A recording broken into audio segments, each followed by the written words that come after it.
नमस्कार, times of Swaraj में आप सबों का स्वागत है और मैं हूं संतोष सिंह।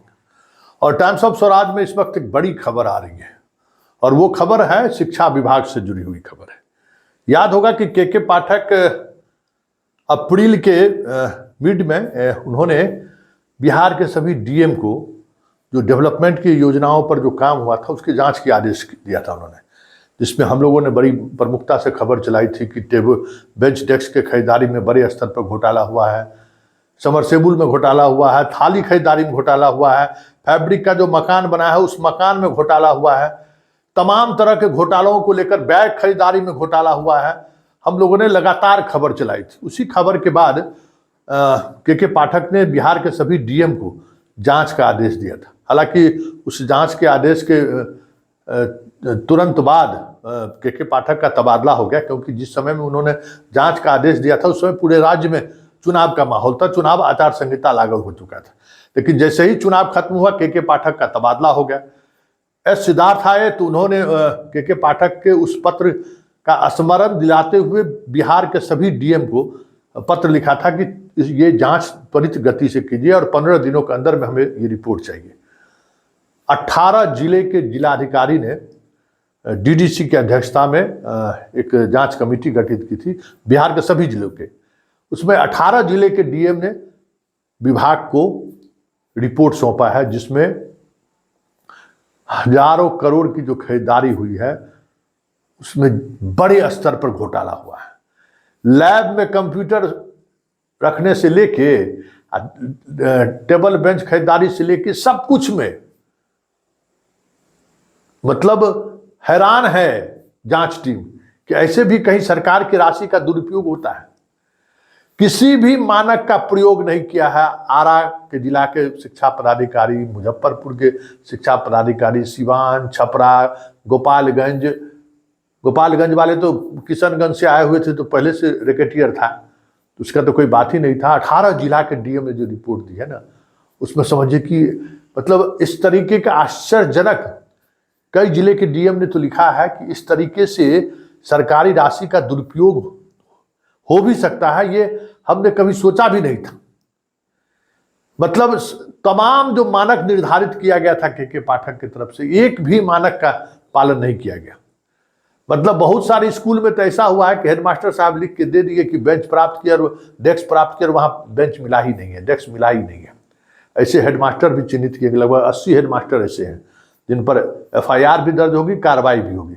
उसके अलावा 100 से अधिक शिक्षा विभाग के अधिकारी हैं जिन पर निलंबन की कार्रवाई होगी और एफआईआर भी दर्ज होगा।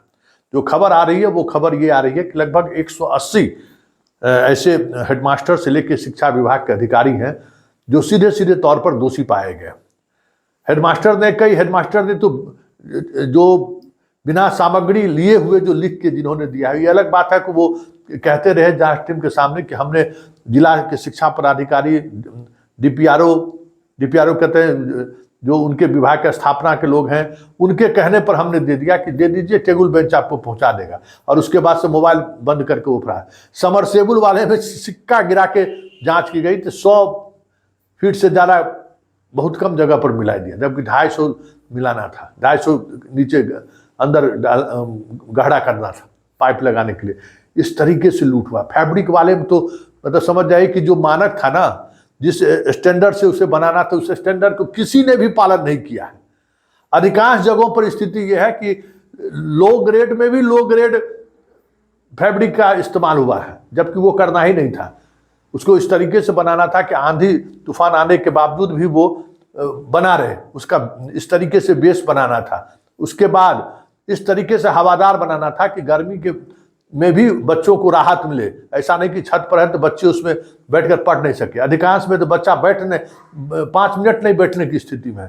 तो ऐसा लगभग 100 स्कूल में जो बना हुआ इस तरीके की चीज़ें हैं, जिस पर कहीं न कहीं माना है कि बहुत ही घटिया सामग्री का इस्तेमाल किया गया है। लगभग 20 कंपनी भी हैं जिनको ब्लैक लिस्टेड और एफआईआर दर्ज करने का आदेश दिया गया है। अब देखना यह है कि शिक्षा विभाग इस पर क्या कार्रवाई करती है, क्योंकि सिद्धार्थ की इस रिपोर्ट को मिल चुका है और सभी डीएम से उनकी बात भी हो चुकी है। और हमें लगता है कि कल ही इस मामले में कार्रवाई की शुरुआत होता आपको दिख जाएगा।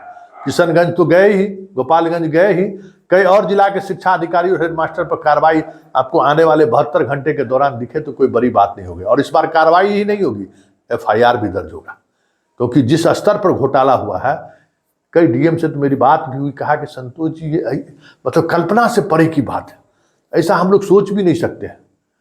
मतलब बहुत सही आपकी पक्की जानकारी थी कि इस स्तर पर खेल हुआ है। मतलब हम लोग साहस कर, जो दुस्साहस कहिए, दुस्साहस कि भाई 19-20 हो सकता है, 15-20 हो सकता है, यहाँ 5 अब 15 नहीं ना हो सकता है।